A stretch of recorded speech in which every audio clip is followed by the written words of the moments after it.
All right, so welcome everyone. Today we are going to shift gears a little bit from what we've been looking at, which was classes of reaction. And here we're going to now, in this experiment, look at the interaction of light with material. But I actually want to start with a few other things before we get into the actual experiment. And for starters, is just a brief word. You probably can tell that I tried to be rather intentional and um, as clear as possible with words.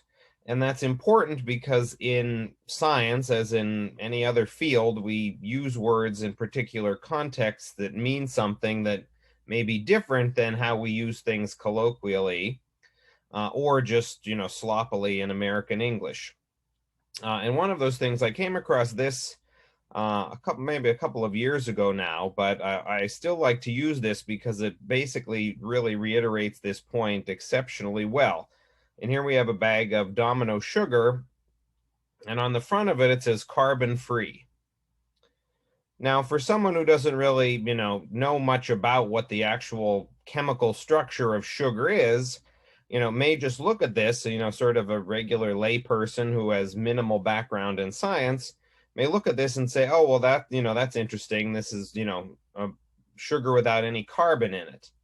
Well, it turns out, right, so this is, exactly where being careful with words matters because sugar is this molecule here. So white sugar is sucrose.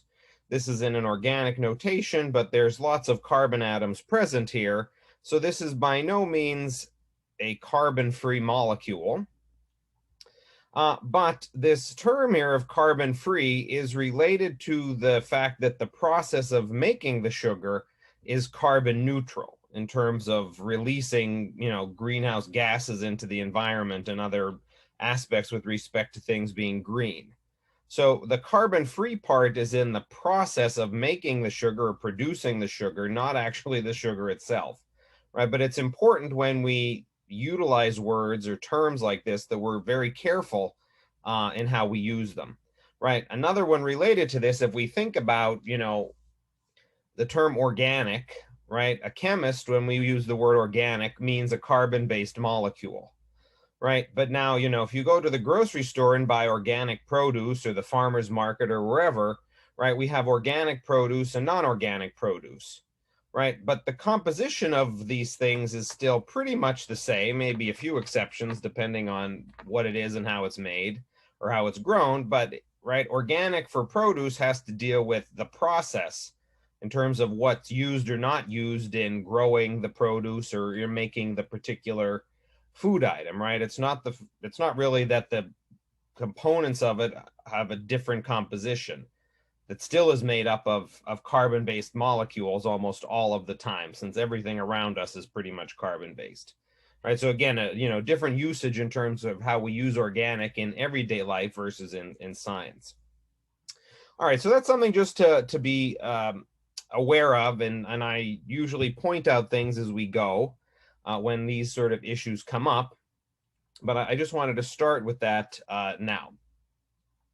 All right, I just have this little, since we talked about Lewis structures and basically one of the models of bonding, I just wanted to show this here in terms of, a little bit of the history of the atom. I'm not going to spend time. It's not something you need to worry about. It's just giving you a sense here of some of the history and how things have changed over the years regarding, the different models and theories that we have.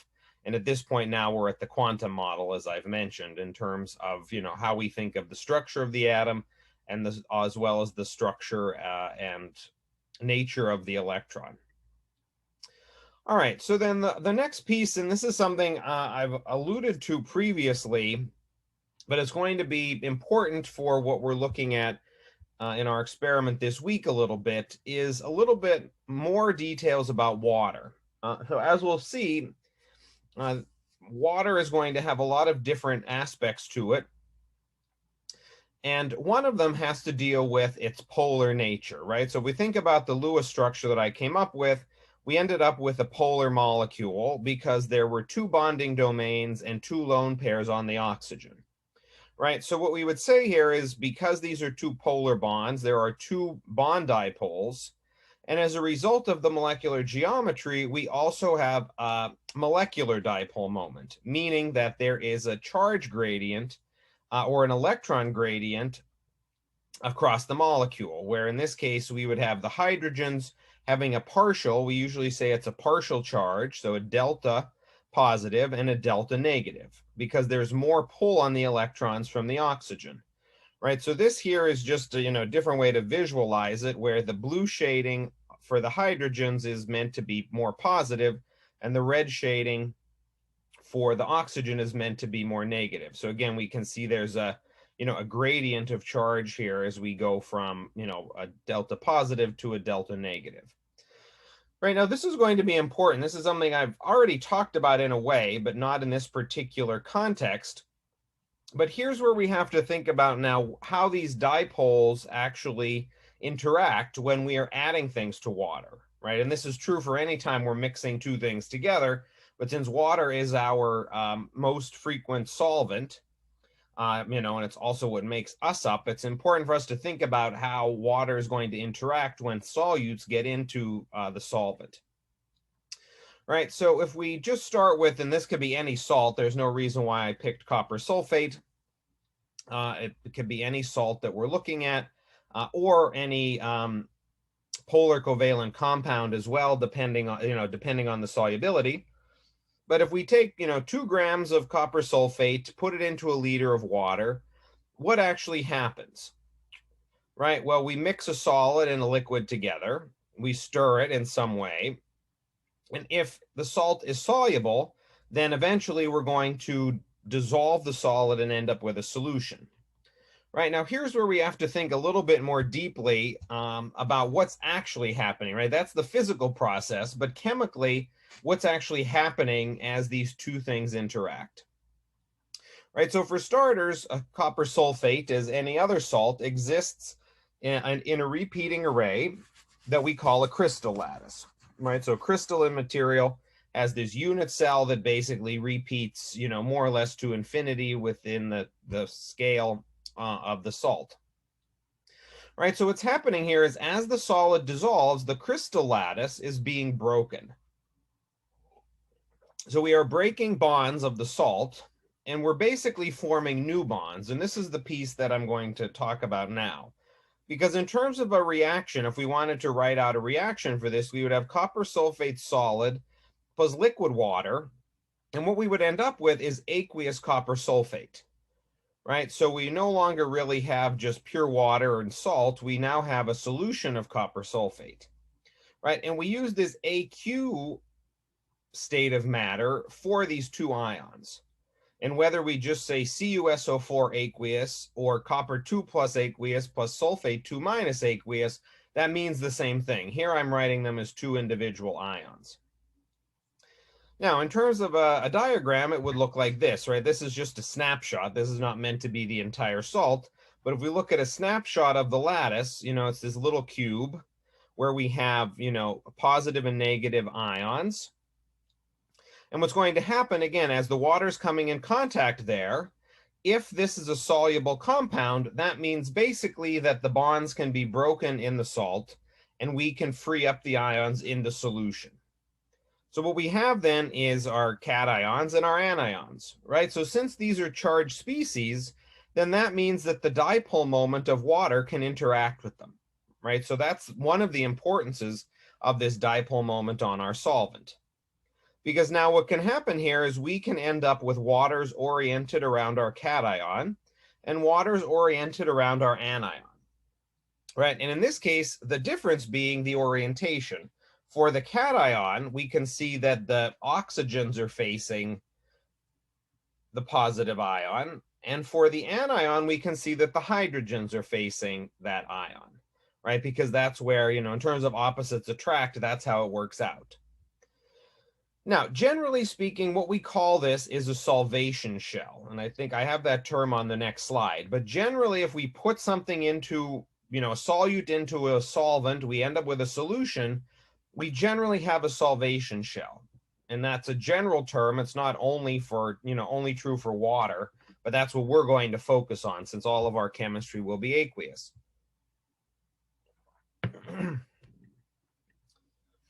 All right, now importantly, and this will come back in 2 weeks when we actually take a deeper dive into this, into a particular area of these solvation shells.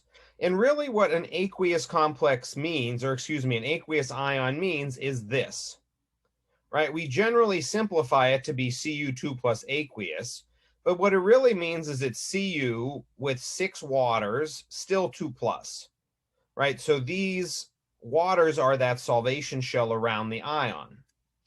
Now, in general, the reason why we just simplify this is because this solvation shell really doesn't do all that much unless we are looking at particular species. And we're going to see in 2 weeks when we look at transition metals, well, more than 2 weeks because of the summer break, but in experiment 6, why this is going to be important, right? So here I've represented, you know, just a different blow up of that same, if I go back a slide, right? This here, which has the 6 waters around it, I've now oriented these in an octahedron, right? So this would be, you know, steric number 6 with bonding domains around the central ion, right? And now the importance here is that, as we'll see in transition metals, these are what we call coordination complexes. And again, we'll get into this in experiment 6 because the bonding is a little bit different here, right? This is a type of interaction between the solvent and the metal center, or in this case, the copper 2 plus ion. So more to come on that, but this is just a very quick preview to really expand upon what this AQ means, because that actually does have a meaning in terms of the molecular goings on, whether, you know, in this case, in our solution. All right, so I will pause there a moment to see questions, clarifications about that.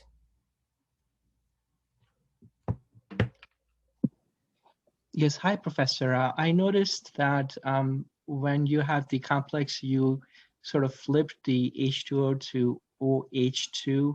Is that to signify that copper is being oxidized? Oh, no. So in this case, the only reason why I've written this as a OH2 instead of H2O is so the formatting we usually use in this area is to put the atom that's bound or connected to the ion. Right now, whether we say H2O or OH2, it's the exact same thing, right? It's just the order of the letters is different.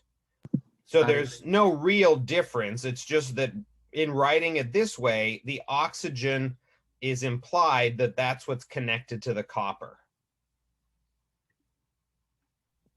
Thanks. Yeah, sure.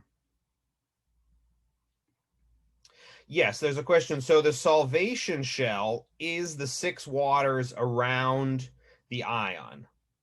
And again, I'll just go back a minute because this solvation shell is present. I only am showing copper on that next slide, but this solvation shell is present for all ions, whether they're positive or negative, because of the dipole moment interacting with the ion.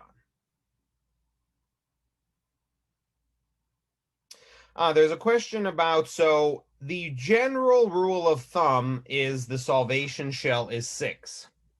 Now, that is not a hard and fast rule, but for the purpose of a generalization, solvation shell of 6 waters would generally be what we would say is the norm.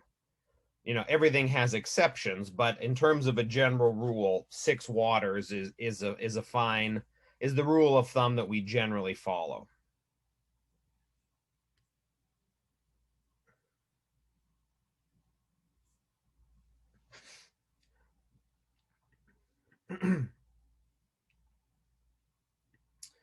All right, so this now we're going to see briefly this week, even though we're not talking about transition metals, we are going to see in our experiment this week how we actually change the solvation shell for an ion. And I'll get to that in a couple of slides, but that's also how we're going to segue from this solvation shell around the ion into our experiment this week. And as I said, our experiment this week is going to now look at the interaction of light with material. Now, we call this area spectroscopy. And spectroscopy is, again, just the umbrella term for how we use light and types of light to interact with materials to potentially obtain interesting and different information. Now, we're going to focus in this experiment only on one type of light, which is visible light. But again, if I have time at the end, I'll show you a couple of examples of other types of light that we commonly use in chemistry to understand different parts of molecules and species. But for our experiment, we're focusing on how visible light interacts with material. All right. Now, this experiment is a bit more involved than we've seen previously, although it's actually quite related to what we did last week, right? Last week, we took a vitamin C tablet and we ran the sample through an experiment in order to determine how much vitamin C was present in the sample, and eventually through calculation in the tablet. Right, so we were trying to analyze a component in a vitamin tablet. Well, we're going to do the same thing in this experiment, although now we're going to be looking at a multivitamin tablet that contains iron, and we're going to try and figure out in this tablet how many milligrams of iron are present, right? So, in a way, these are quality check experiments, right? Last week, we started with a tablet that should contain 500 milligrams of vitamin C, and we were able to compare our results with that value. So the same is true this week. We're going to have a known amount of iron. So in the module, there will be the photo of the label again. And from that, you can record the advertised amount of iron. Now, unlike last week, we need to analyze this in a different way. We're not going to use titration. We're going to have to use a little bit different approach, and that's going to be through the usage of spectroscopy. Now, the experiment is 4 general parts, the first of which is to make solutions with known concentrations, right? So we also did this last week, right? We made a primary standard of KiO3 in the vitamin C experiment, and then we use that to titrate our samples. Well, in this case, we're actually going to need to make a series of solutions that we again call standards. We don't really say primary standards in this case because we're doing a different type of measurement, but we do have a series of standards that have known concentrations. That detail is the same. Now, since we're looking at how light is going to interact with material, we need to view in particular what the analyte is. Right, last week we had vitamin C as the analyte. That's what we were looking at in solution. This week we are using this complex, right? So we're basically going to take aqueous iron 3 from a solution. We are going to add in this salt called ammonium thiocyanate. It's NH4SCN. And we're going to see that upon addition of thiocyanate ion, that is SCN-1, that color change occurs in solution. Now, the actual color change may make more sense in experiment 6, because what we're doing there is something called ligand substitution. But basically, what I'm doing is I am taking away one of the waters. Right, so if I go back to, if I put my iron here instead of copper, I'm starting with aqueous iron 3 that has 6 waters. And what I'm making is an iron that now has this SCN- connected. So I'm basically replacing one of the waters with a thiocyanate ion. And as a result of that, I'm going to get a color change. Now, that has to deal with an electron transition, but we'll get to that in 2 weeks. Now, once we have this complex in solution, because it has a very nice color to it, we will be able to measure something called the lambda max. And basically, most spectroscopy experiments are going to rely on this lambda max value. Not every type of spectroscopy, but certain types always rely on a lambda max value. And I'll explain what lambda max is in a few slides. But we're going to figure out what the lambda max is of our complex. Then we are going to, given these first two pieces, put them together to actually get data for what we call a calibration curve.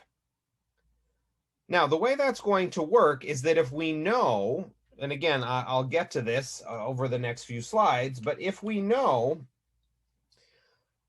specific concentrations of solution, and we know the lambda max of that complex, then we can actually measure a parameter of those solutions and use that to make a graph. So this is going to be the first experiment where we'll be making a graph. And that graph is called a calibration curve. Again, something very common in spectroscopy. Then lastly, and this is, a short sentence, but the actual part of the experiment that does this is, has quite a few steps. But ultimately, we are going to take our vitamin sample, work it up, and eventually measure the absorbance of that same complex from the vitamin sample. This is somewhat parallel to that endpoint, right? Last week, we had that endpoint color change, which represented when our reaction was complete. And therefore, we use that value to calculate how many milliliter, how many moles of KiO3, and then eventually how many milligrams of vitamin C. Right, so again, different experiment, but basically same idea. We're going to measure the absorbance here and then use that value to calculate how many grams of iron is present in the whole tablet based on that measurement. All right, so let's now get into some of the nitty-gritty here with respect to the experiment itself. So the first thing, as I said, is we're going to have to make a series of known solutions, a series of solutions with known concentration. And to do that, we're going to start with a stock solution, right? Again, similar, as opposed to last week where we made the standard by dissolving a salt in water, this week we're going to be given a pre-made solution, and from that we're going to make a series of dilutions. Now, the way we're going to do that is by using a series of test tubes, because we need to do something called serial dilution. We're, over a series, we're diluting the molarity in order to have a whole set of them. We're not just trying to make one solution here. You can see we're ending up making 6. Now, what I've done here is, this is the table from the notes, which will be in your pre-lab. And this is going to sum up the measurements that need to be made. So you can see here there are 3 components. We have the diluted iron 3, which is going to give us our iron ion. We're going to add ammonium thiocyanate. In this case, this is what we call the complexing agent, which is going to make our analyte. And then lastly, we're going to add enough water to get the total volume the same in each tube. All right, so if you go through any row, 20 milliliters is the total volume. All right, now just a couple of details, and we'll go over this again in lab this week, but each of these components will be measured using a graduated pipette, just like we did back with density of ethanol. But in this case, some of these measurements exceed 10 milliliters. So it's important that we keep track of all the measurements we make. So even though there are 3 components, we may not be able to measure those in 3 volumes. We may actually need 4. Now, the practical the result of that is that there may be differences in the error, right? Because if we have to take 3 volumes versus 4 volumes, our total error on that volume changes. And one small detail is that in order to get total volume, we just add these 3 columns together, right? So for tube 1, it would be 0 plus 2 plus 18 to get up to 20. Right, so since we're adding those volumes together, we would also add the relevant errors on those, right? I didn't include errors here because that you'll get from the module. This is just the desired volumes per reagent or per component. Now, the main way that we calculate, in this case, we're going to know the molarity of the dilute iron to start. We're going to know how much of that we put in, right? So for tube 2, we put in 1 milliliters, and it's going to be in a total of 20 milliliters.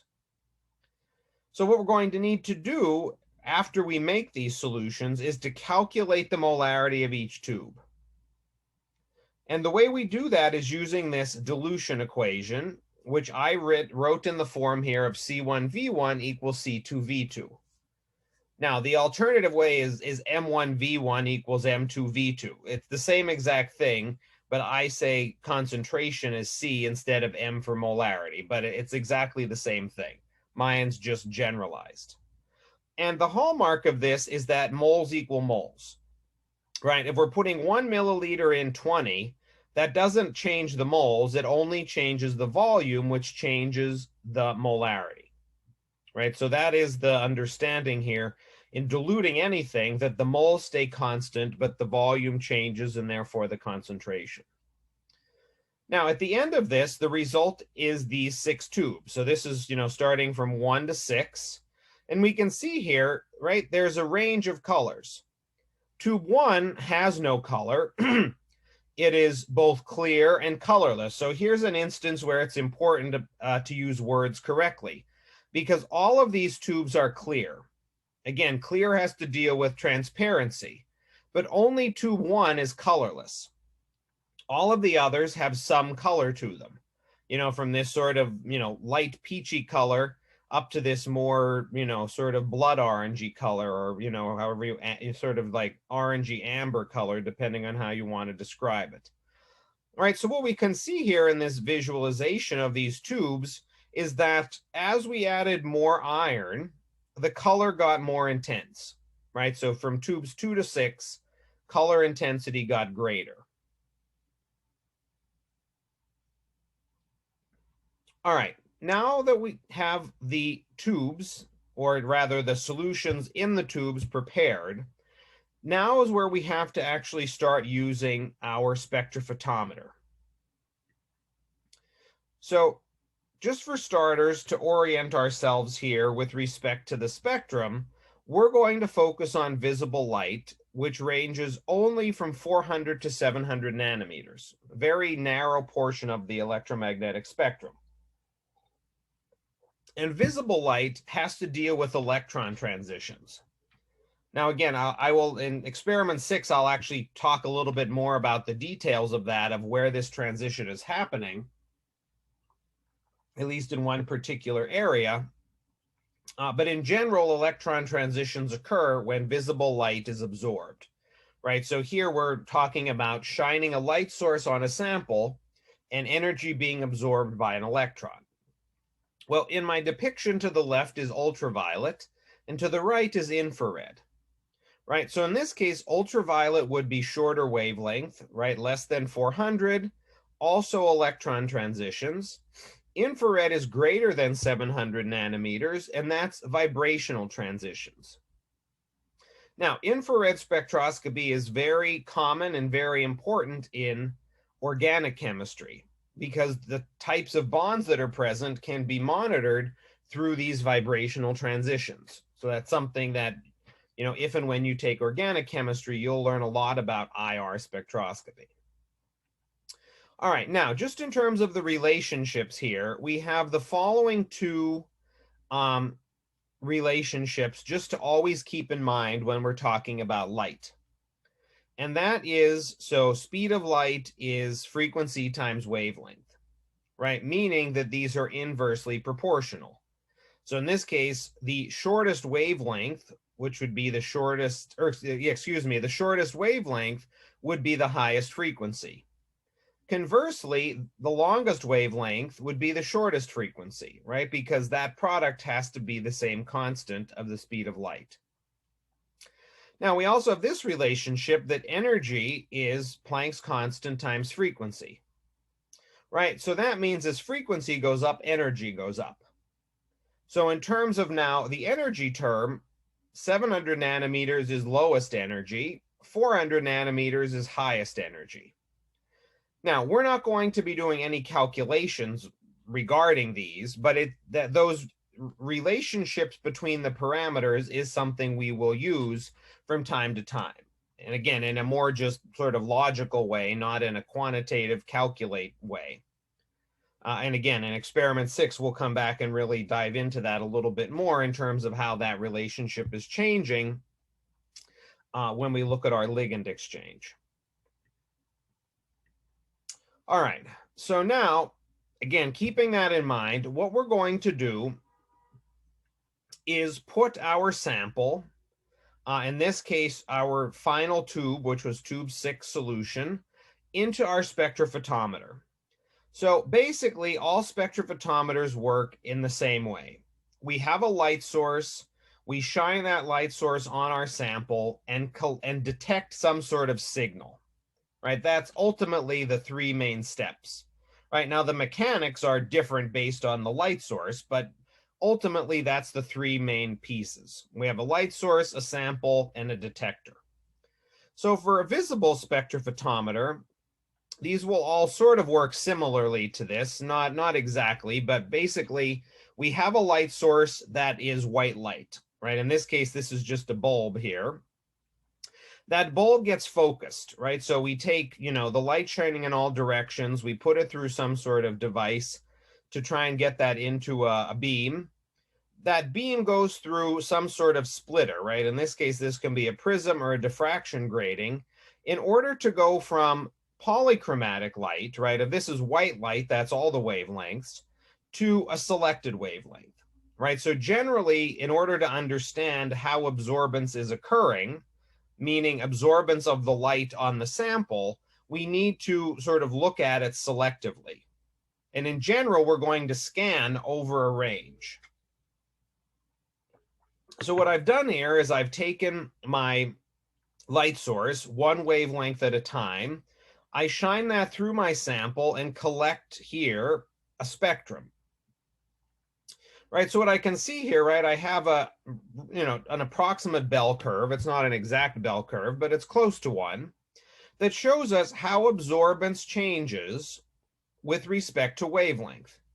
Right, so I can see here there's, in the long wavelengths, I have less absorbance.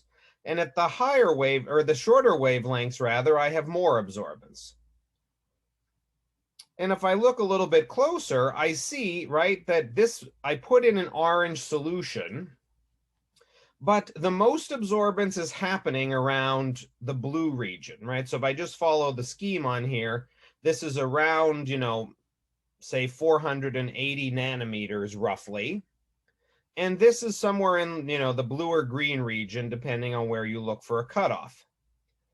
Right, so what I can see here is that the color of the solution is related to a different absorbance occurring. So I'm absorbing blue light, but I'm seeing orange light.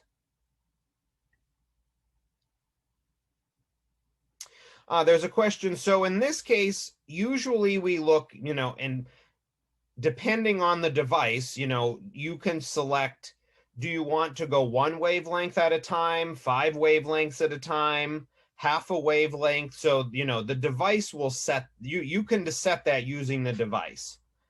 I think in general, it probably would be about a wavelength or so at a time, but that will be device specific as well as the particular experiment needs.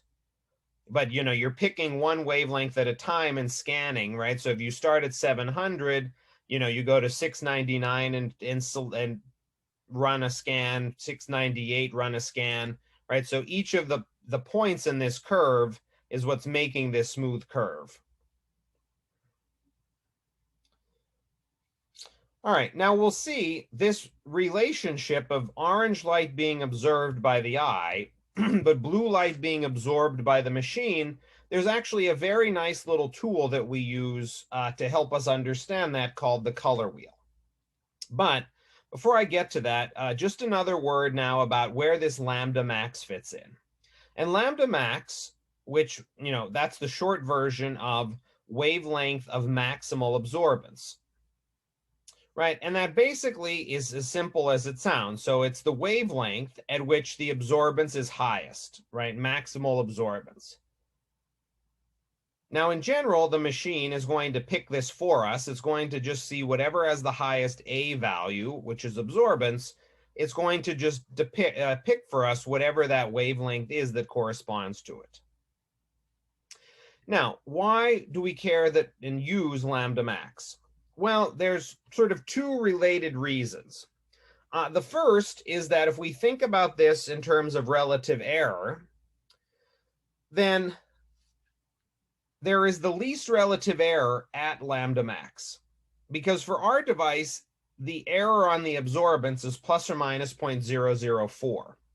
I will say absorbance is a unitless value because it pretty much is just a ratio of incident light, right? So we have a reference light source and we see how much light comes through the sample, and that ratio gives us absorbance. So absorbance has no unit. So in this case, we have an error of plus or minus 0.004 over the absorbance as our relative error term. So to make this minimized, we would need to maximize A, right? So one reason why we want to use lambda max is to minimize that term. Now, another related term is something called the signal to noise ratio. Now, in this case, the signal is the absorbance of the sample. The noise, right, this is dependent on the machine, but basically the noise is interference. You know, I would say for a visible spectrophotometer, that interference may be, you know, white light from the surroundings, right? If your chamber isn't perfectly sealed, or in this case, ours actually isn't sealed, it's somewhat open, right? So that interference or noise can just be from the ambient light. Right, so in this case, we want the signal to noise ratio to be optimal, to be highest, meaning the most signal and the least noise. And again, sort of similar with lambda max, since that has the best absorbance value, that has the best signal. And in general, the noise is a relatively constant thing. It's not something we generally calculate, but if we can maximize the signal value, then we know that that signal to noise ratio is maximized. Okay, so let me just stop there and see. Questions or clarifications so far?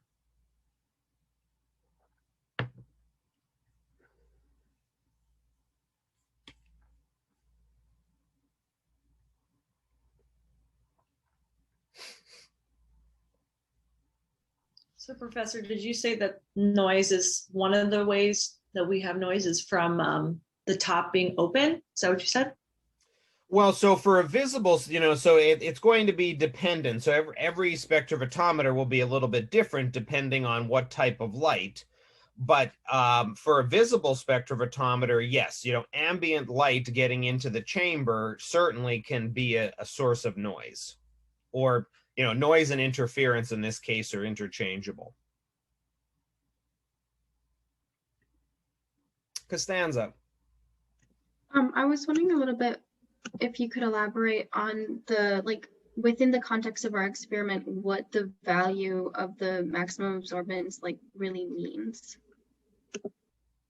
Well, so what the lambda max value means is that I mean, the only thing it means is that that's the wavelength at which the absorbance value is the highest, right? So for, you know, whatever our spectrum looks like, the lambda max value is where the absorbance is maximized. So I mean, in terms of a, you know, in terms of a meaning, it's just the maximum of this curve, but basically it's just the highest value of absorbance for the analyte, right? So, you know, what we would put in here is the analyte. So the wavelength that absorbs the most amount of light for that is lambda max. Sorry. So I mean, like with the 6 different solutions of different concentrations, we should expect that the wavelength of maximum absorption should change, right, relative to the concentration, or no? Well, so I mean, maybe that will, when I get to the next few slides, maybe it will help. So we're going to use, so since the analyte is the same in all 6 tubes. Let me just go back a moment to my, whoops. right? So for this full spectrum, we are using tube 6 because since that's the most concentrated, that also has the best signal, right? So the analyte in this case is the same. So our lambda max should be constant across those, you know, within experimental error. There might be some variation based on error of the device, but in general, the lambda max is constant for the same species. But as you said, you know, the absorbance of each tube is going to be different because the concentration is different. So we're doing 2 experiments, and maybe I'll finish that thought when I get to that slide, because we're doing 2 different experiments with the tubes. First, I'm figuring out what the lambda max is. Then I'm going to actually measure the absorbance of each of the tubes. And that's the part that I have not gotten to just yet. I see. Thank you. Yeah, sure. So after I get to that slide, let me get back to me if there's still anything that's not clear. Okay.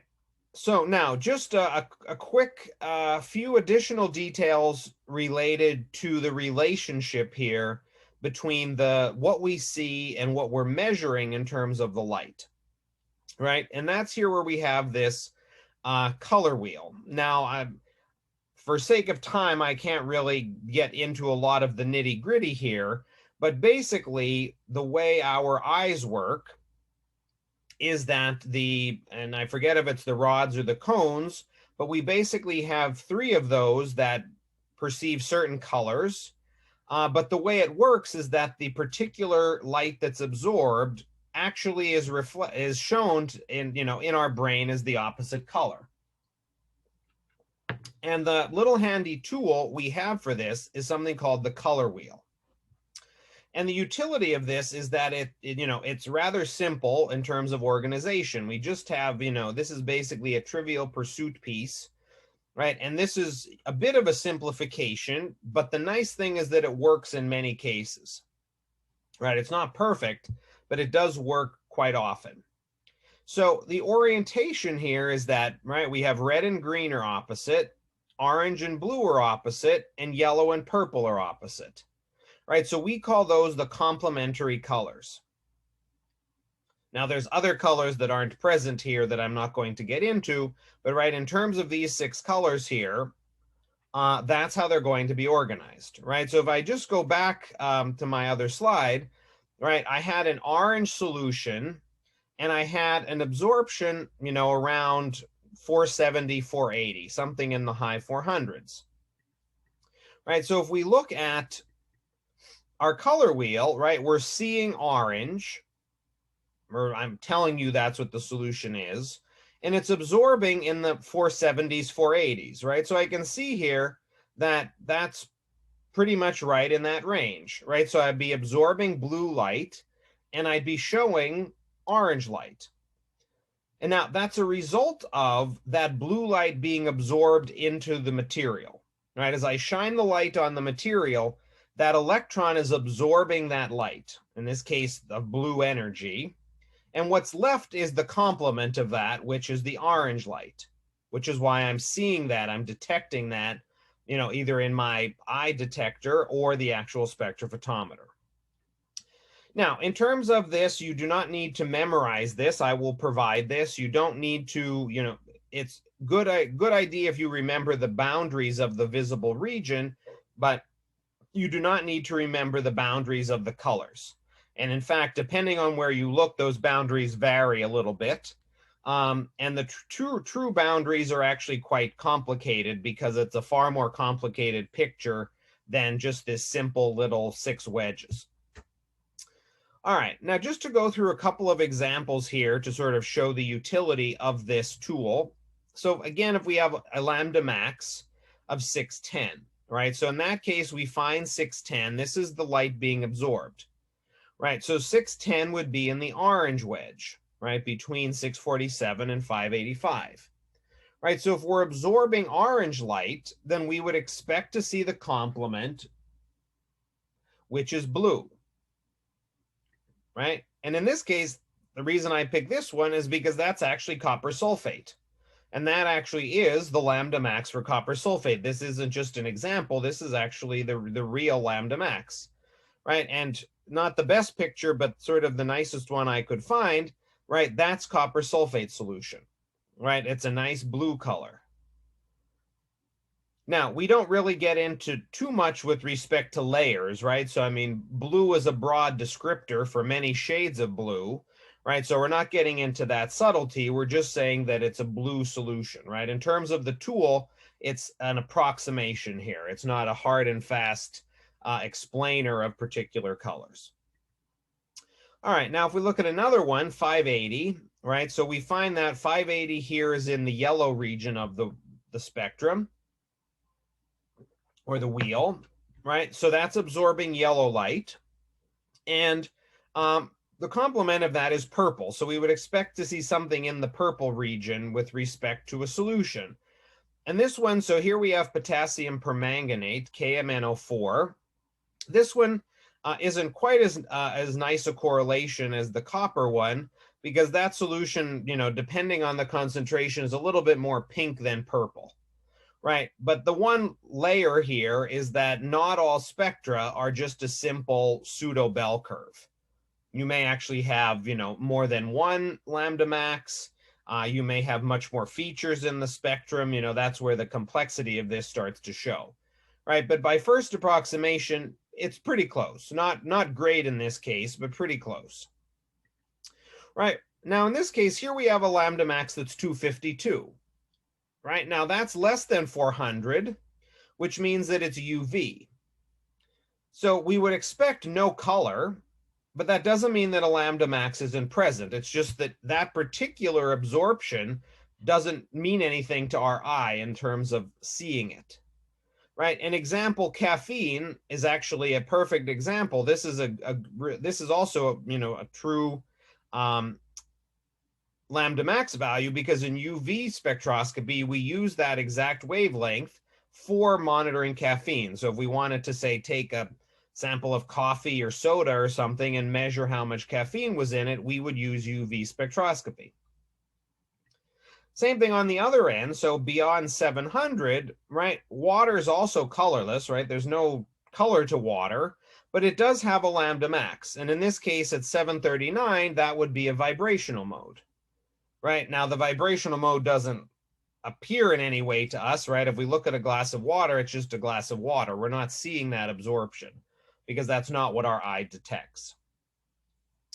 All right, so again, in terms of the color wheel, it's really just about utilizing it to understand what we're seeing or what's being absorbed. And there will be a couple of study problems to help, again, practice with this. And we'll come back and use this in a pretty big way in experiment 6. All right, so now, again, once we know our lambda max, then we can actually go in and measure absorbance, right? So we did measure absorbance in our full spectrum, but what we were interested in there was getting the lambda max value. We weren't actually interested in the absorbance values. We wanted the lambda max value. Now, for our second experiment, we're going to take our tubes and now measure the absorbance of each of these tubes. Right now, I've already used tube 6 to get the lambda max, but now I'm going to use all of the tubes to actually get the absorbance value for each of them. Again, because as I said, we can see that there is a color gradient, so we want to quantify that. Right, so if we now think back to last week, right, in theory, if we figured out the lambda max of our iodine starch complex, right, we could in theory use spectroscopy to quantify our endpoint, right, because we could come up with a series of solutions with different shades of that endpoint color, and then we can measure that endpoint color of our sample, right, to know exactly how much of that complex is present. Right, that adds a lot of extra layers to that experiment, but in theory, it's possible. So what we're going to see now, so this is where the graphing will come in, right? So I've sort of taken a few steps here all in one. And what I'm going to end up with for raw data is an absorbance value of each of the tubes.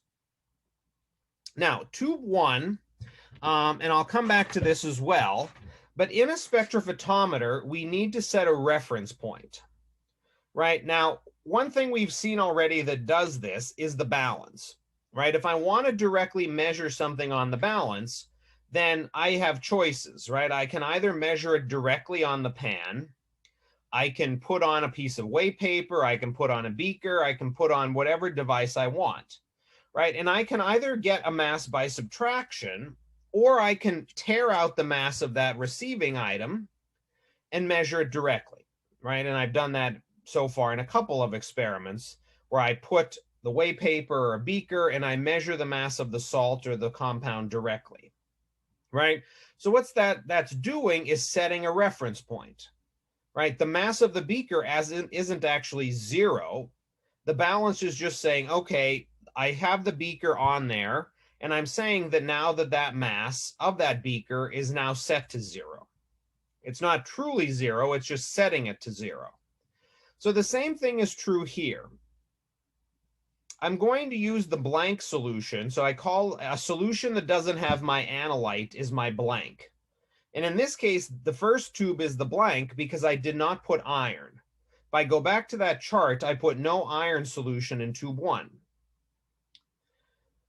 Now, importantly, the reason that we set the reference point, and there's different terms. So this can either be called calibration, it can be called zeroing out the spectrophotometer, or just setting, blanking the spectrophotometer. There's different terms that all mean the same thing, but all of them mean that we are setting a reference point.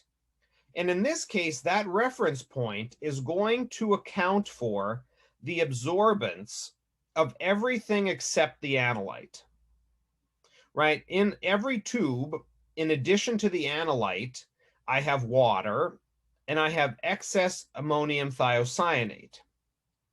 I also have the sample container, which is called a cuvette. So I'll just go back a second. My diagram here, this looks like a little test tube. The sample holder we're going to use looks more like a little prism. It's a little rectangular device made of plastic that's going to be the sample holder. Right now, that sample holder is clear, but it still has a tiny bit of absorbance to it because the light source has to shine through it. So what we're going to do in the initial blanking process is say, okay, any absorbance due to my sample holder, the water, and the ammonium thiocyanate is going to be zeroed out. That way, when I measure the absorbance of tubes 2 through 6, I am only measuring the absorbance of the orange complex, which is the the iron thiocyanate.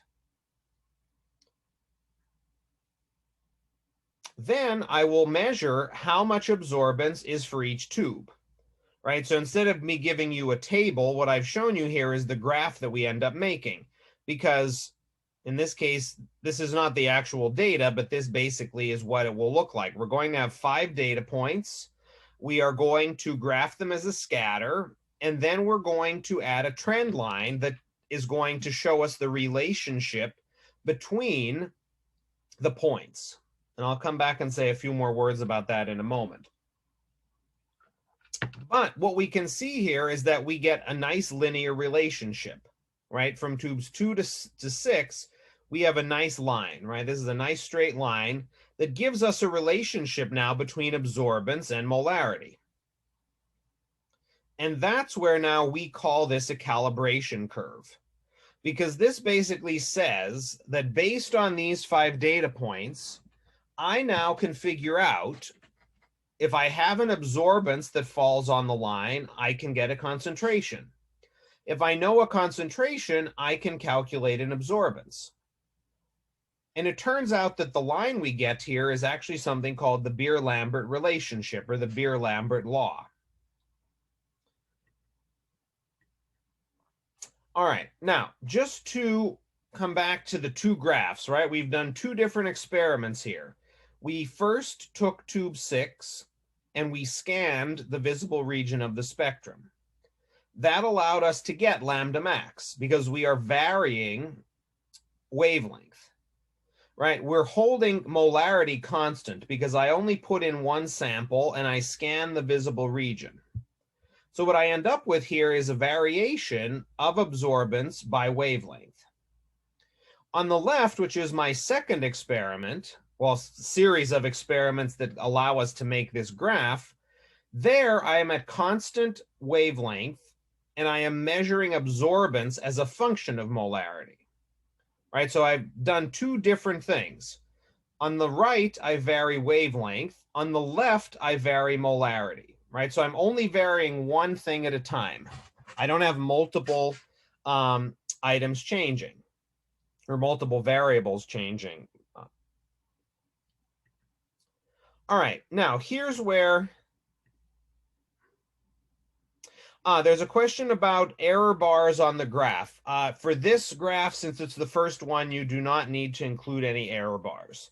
So it will be just a straightforward graphing of the data points. And what I'm going to try to do is record a short video for anybody who isn't too familiar with Excel or Google Sheets. I'm going to try to record a reference video that you can use in actually making the graph. There's a question, so absorbance does not have units. So absorbance is a ratio of light. So it is a unitless quantity.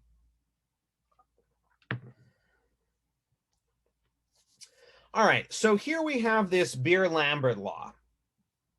Now, for anybody, it turns out at Columbia Chemistry, we actually have a Beer and a Lambert. So some of you may have had, or may have Professor Beer this semester if you're in Gen Chem 2.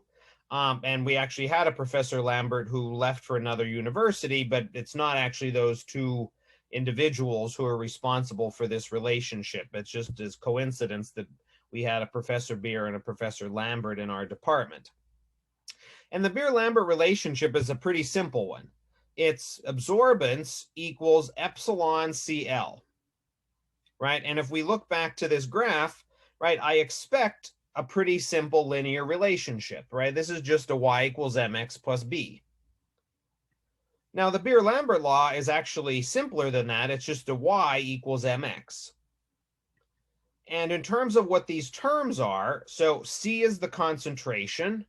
I've made this generic, right? For us, it will be molarity, but I've just let it be general as concentration. L is the path length. So that's the distance the light goes through the sample. Right, now for our purposes, that's going to be constant since all of our cuvettes are the same. So the path length is a constant for everything.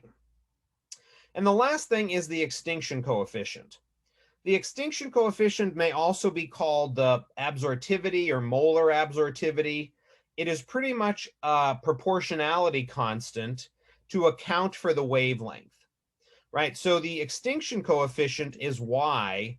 This curve is a curve and not a line, right? If the extinction coefficient were constant at every wavelength, we would just have a horizontal line across the graph. But we can see here if concentration is constant, path length is constant, and we change wavelength, then absorbance varies, right? Again, as we can see in this bell curve. Right, and that is a direct result of that epsilon also changing with wavelength. All right, now just again in terms of units, as I said, absorbance is unitless given that it's a ratio of light. Concentration for our purposes would be in molarity, path length in centimeter. So generally, for our purposes, we're not really going to be measuring extinction coefficients, but the extinction coefficient is pretty much whatever the units are of the other two terms, right? So here we have 1 over molarity times second, because that needs to cancel out the other units to get us to nothing, right? The left-hand side is unitless, so therefore the extinction coefficient units have to be 1 over the other two terms. And again, depending on if you change concentration, change distance, then your extinction coefficient would obviously need to be scaled. But that's not something we're going to have to worry about. All right, now a couple of items just to say a few more details about this graph, right? So the graph is something that you'll do for the analysis. You will end up with the data points from the module to make the graph, and then you'll actually have to come up with the graph as part of the analysis. Now, experimentally, we use two cuvettes, one for the blank and one for any samples with the analyte. Now, because these are just plastic cuvettes, we don't use a different one for every single time, because it's possible that there could be small deviations in the cuvettes, which then will, randomly impact the results. So we use the same two cuvettes to keep consistency there. And we just make sure that in between trials, we rinse them thoroughly and coat them with whatever solution is being put into that cuvette next. Now, importantly, we never cross-contaminate. So the blank cuvette is only for the blank, right? Because we never want to introduce the analyte into that cuvette. And the other cuvette is only for the iron-containing samples. Now, again, I use the term, unconsciously, whether it's blank or calibrate. Both of those terms, as I said, refer to zeroing out the spectrophotometer and setting that reference point. And as I mentioned, tube 1 is what we're going to use to do that because there's no iron in that solution. All right, now the other thing is we're going to measure an increasing concentration. Again, that's a way of making sure that we're never artificially increasing the molarity. We wouldn't go from highest to lowest because it's possible we could actually increase molarity from those trials. Now, a small detail, but an important one. As you see here, I didn't actually have a 0 point, right? My first point in the graph was at some molarity and some absorbance. This is because blanking or calibrating the device is not actually measuring 0, right? That's where it's quite common to the tare function of the balance, right? If I put a beaker and tear it out, I'm not actually measuring 0. I am setting 0, right? I'm saying that the mass of this is zeroed out, and that now is going to just simply read 0. So the same is true for the blank solution here. I'm not actually measuring 0, I'm setting 0. If I wanted to actually have a 0 point, then I would need to have two blanks, one to zero out the machine and one to actually measure if it was at 0. And then I could have a 0 point or whatever it turned out to be. There's a question. So that you only will use two cuvettes total. So you'll use the same two cuvettes throughout the entire experiment. Again, because we can just rinse them in between the different experiments, and that's better than using different cuvettes at every single point. All right, now this is basically part of the graphing process, and very nicely Excel, Google Sheets, Pages, depending on what you use, will give us all this information. But pretty much we want to get the trend line, right, the actual equation of the line, as well as the R-squared value. Now, the trend line equation, the y equals mx plus b, we're going to need that to calculate with. The R-squared value we don't calculate with, we just use that as a way to understand if our calibration curve is reasonably reliable. So the R-squared value tells us how well the data and the line correlate, right? So sometimes an R-squared value is called a correlation coefficient. So an R-squared value, if all of the data points fall on the predicted trend line, the R-squared value is 1, and that means perfect correlation. There's no deviation from your line and the data. Now, it is highly unlikely that you get a perfect 1 in your R-squared value. Usually, in chemistry, we aim to get something about 0.99, because that's sort of the best we can do given the error of the measurements. And in those cases, we say that that calibration curve is quite reliable, right? If you got a R-squared value of like 0.7, that means your trend line and your data really don't match very well. And, you know, there's problems with respect to the data and how they relate to each other.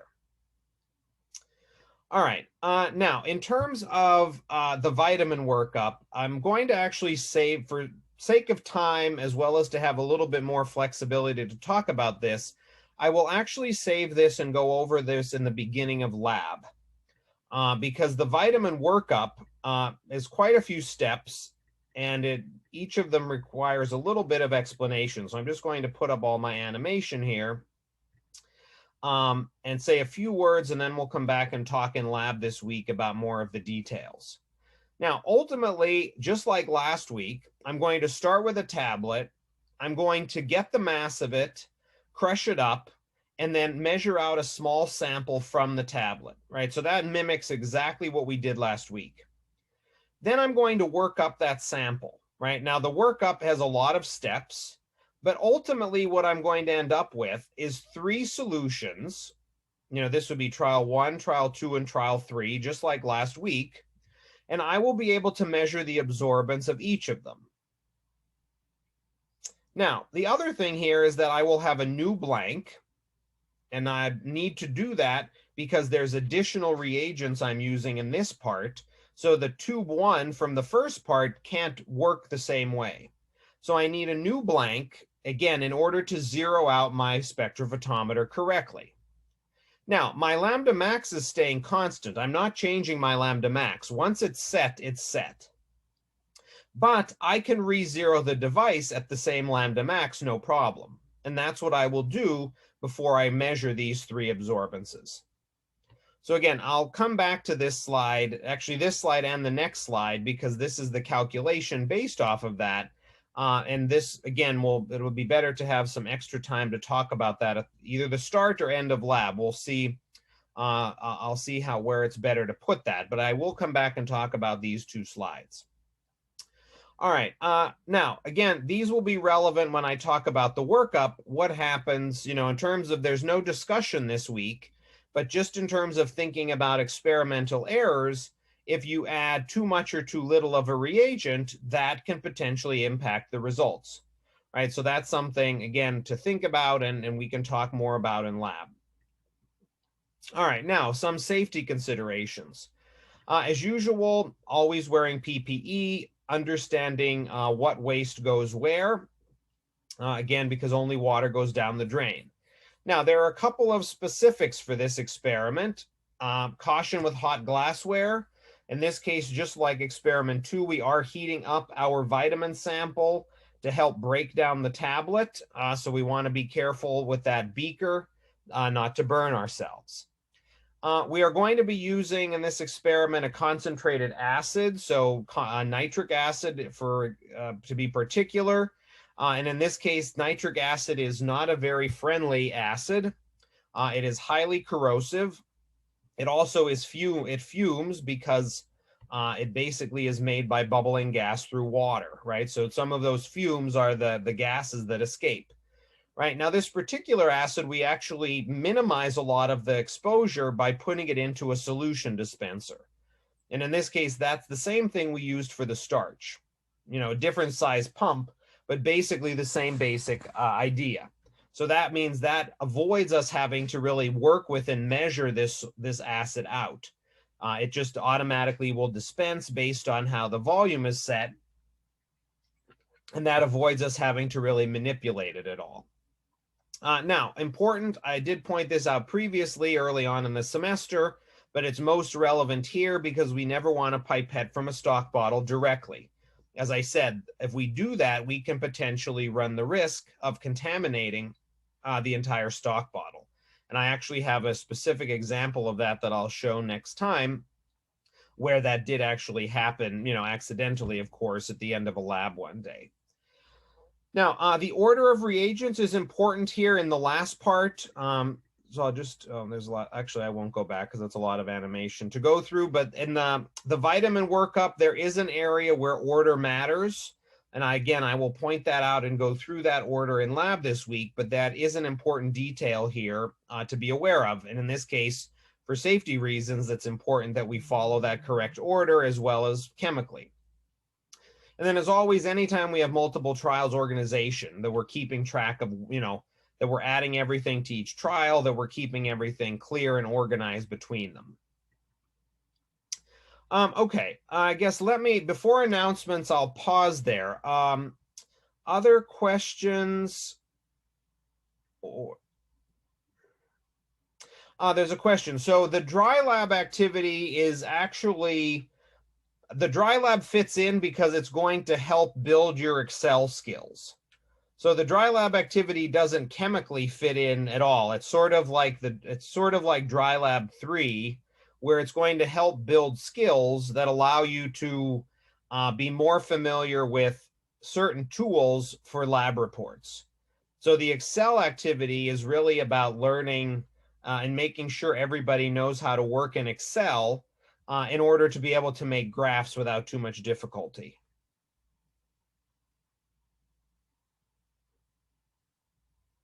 Yeah, so I have that. I will get to the details of I have that here. So the Excel activity I will send out this week. It's not due until early July because, again, it doesn't fit in directly to one experiment. And I will probably have a session at some point closer to the due date to help with that. I'll sort of see how the schedule works out. And there will be directions that I'll send out this week about the Excel activity. But again, it's going to focus on data analysis when it's large data using a graphing program like Excel.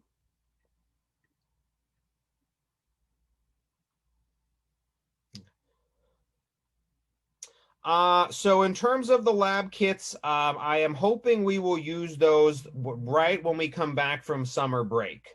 So the first week of summer B is when we'll start using those. I need to check and see that who's still missing a kit, but I am hoping that we will be able to use them right after the break.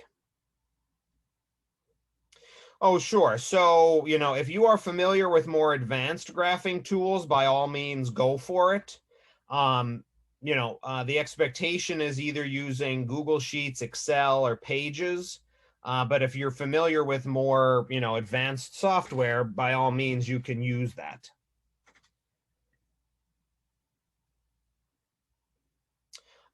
There's a question about the timing of the midterm. That will not be the same as the quiz. The midterm, you'll have 24 hours, and what that window will be, I still need to figure out. But the midterm will be a longer window because it's a longer assessment. So it's a 75-minute exam over a 24-hour window. But I'll send out the details of all of that in the coming weeks. Okay, so just to finish out my announcements, in terms of assessments, so quiz 3 will be released today. We'll be back on a regular schedule now. Since we don't lose any more quiz Mondays, we do lose another Monday, but that's not a quiz week for July 4. So the quiz will open at 5 p.m. today. Due by next week, this is pretty normal. So we have the pre-lab for experiment 4. Important, this is one experiment where the notes do make a lot of changes. And in certain parts, you will actually use the notes exclusively. So for certain things, you'll refer to Barron, and in other parts of it, you'll only refer to the notes. So that's something, take a look at that before you start working on your pre-lab. Now, in terms of the post-lab items, pretty standard, just 2 differences. So we have calculations as described in the notes as normal. There's 1 report sheet for this experiment. The new piece is that there is a graph. So you will have to submit a calibration curve graph with your report, but there's no discussion this week. So there's no notebook discussion for this experiment. All right, Dry Lab 2, which was assigned last week, that is also due next week, so on the 14th. The directions for that are in the experiment 3 notes. And just a reminder, you want to make sure to indicate all individual oxidation states. You want to follow my directions again, not Barron's. So if you have, say, for example, you have CO2, right? You have two elements. In this case, oxygen would be -2 each. Carbon would be +4, right? So you'd have two different oxidation states to list. And then next week is quiz 4 and experiment 5. Now I see there's a few. There's a question. So quiz 3 will cover everything on experiment 3. Dry lab 3 is not on the quiz, but all of experiment 3 is. So redox reactions, vitamin C analysis. The dry lab 3 on Lewis structures is not on the quiz today. There's a question. So I will try to release the notes earlier. I don't want to promise that and not be able to follow through on that, but I will certainly. So the notes for this week are already there. The entire module is actually there for experiment 4. I released that over the weekend. And I'm hoping by the end of, by the end of the week, I'm hoping to have the module for experiment 5 there as well. That module, I actually need to re-record parts of that experiment. So the data part may be a little bit delayed, but the notes and all of that will be there, in advance. All right, now, other questions, comments, clarifications about anything? Emma. Yeah, this is a pretty simple question. I just always get confused on terminology. Yeah. But when you're looking at the oxidation numbers of whatever's in a compound, and like say you have 2 oxygens, so it would be a total of a -4 charge. If the question said like what is the individual charge, you would then write -2. That's correct. Okay. Yeah, so the individual oxidation. So I mean, basically the only thing we ever really want is the individual oxidation state. The total charge from that is important in solving the other element. But in this case, the -2 is what we want. Okay, so if it was asking the question about specifically oxygen, you would always write -2 unless it said total or something. That's correct. Okay, perfect. Yep. So the directions for dry lab 2 were in the notes last week. So it's just like dry lab 3. At the end of the notes for experiment 3, there is the directions for that. So it's not a separate document, it's just part of the notes from last week.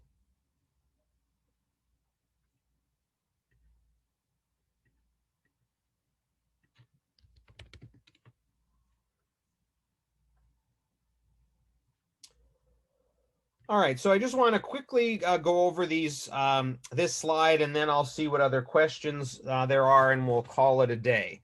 So this is just to give you a little bit of a sense of what other types of spectroscopy may look like, right? And the bottom 2 are ones, again, if for those going on to organic chemistry, you will learn a lot about these and see these quite commonly. Right, so we have here on the left NMR, which is nuclear magnetic resonance. That uses radio waves. And on the right, we have infrared. So that's using IR spectroscopy, which uses infrared light. Right, so you can see here, these curves these graphs look very different. Right, my full spectrum curve was just a bell curve. Here I just have peaks. And here I have, lots of features that are present. I have some spikes. I have some sort of curves. There's lots of different features, and that's due to the different vibrational modes. Now here we also have, this is called XRD, which is X-ray diffraction. This, as the name implies, uses X-ray to actually scatter that light based off of a crystal.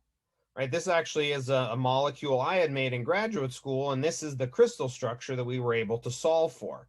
Right? So here we take a single crystal, shine X-rays on it, and we collect the scatter and then interpret that pattern, right? In that case, those look entirely different than these other 3 that we've seen already. But what we end up with as a result is this structure. We don't get this structure directly. We have to solve for it. It's a rather complicated, involved process, but it has a lot of power to it because we actually can get this 3D shape. We can get bond angles. We can get bond lengths.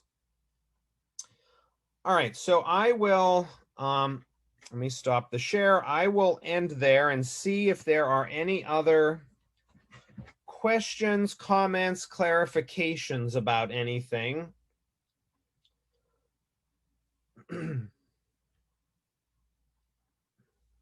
Yeah, Jordan. Could I ask a question on last week's notes? Yeah, sure. It's on page 16 when you're doing the calculation. Wait, pay of my lecture slides or which document? Yeah, sorry, the lecture slides.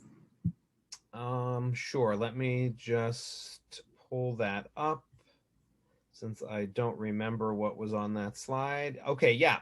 Yeah, so for the error, like towards the bottom bullet Yeah. points, I don't know if I'm misunderstanding this, but is there a reason why you don't divide the error by the 249.68, like the molar mass? Because, right, in that case, molar mass is a constant. Uh-huh. And since we have two terms with error, right, in theory, I mean, I didn't show this, but in theory, there would be a third term, which is pretty much 0 over 249.68.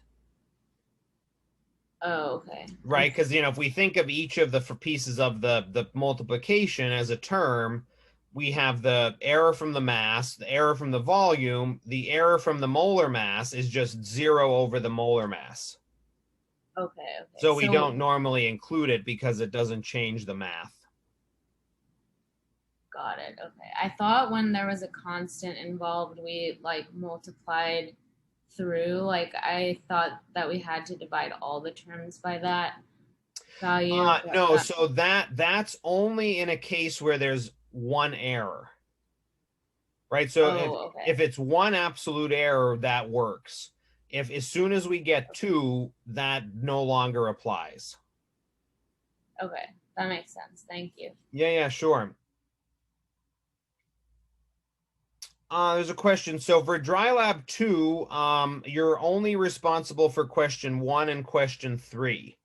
But again, those details are all in the notes in terms of what you're actually responsible for. Emma, yeah. Yeah, I just have one more quick question. Yeah. It was from your study problem 6A, the ones you made. So I know we were kind of mimicking the math of like the calculation at the beginning where we're figuring out how many grams we need to get that certain molar concentration. In that moment, we need to determine the sig figs, and you did it just based on the balance. Is that how we should just do it? That we want to match the decimals to the error from the balance, and like we should always do that in that case? Well, so yeah, in terms of making a solution and imagining what the value will look like, since the balance always goes to 3 decimals, then yes, you can report your predicted mass to 3 decimals as like an anticipation. Okay, so then we can do that, and then once we go into the next section where we're actually like saying what if we have that mass and going into it, then it becomes, well, which one has the fewer amount of sig figs? That's correct, yes. Okay, all right, so in the first instance, we just do it based on to match the decimal places to the error. Right, so that's what I tend to do. You can use the full unrounded number.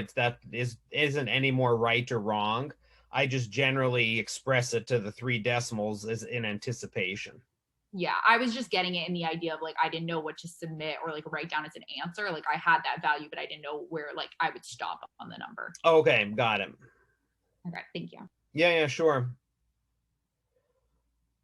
So the Excel assignment is not actually posted yet. I need to send that out. I haven't finished getting that all together yet. It will be posted in a module just like everything else. And once it's available, I will let you know, but it's not there yet.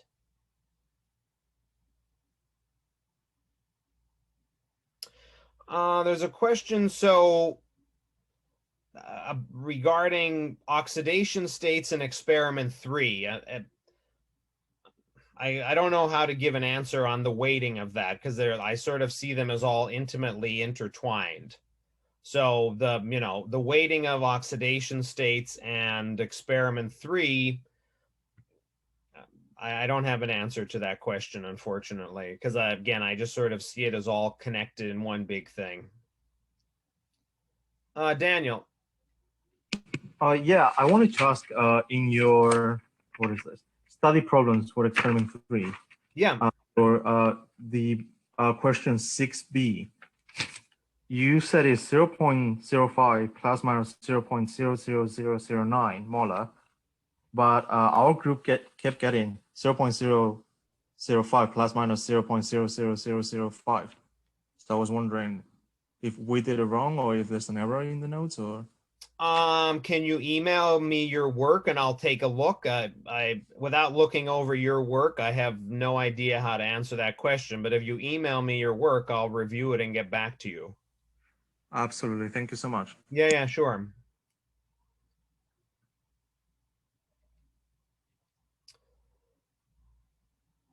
All right, anybody else?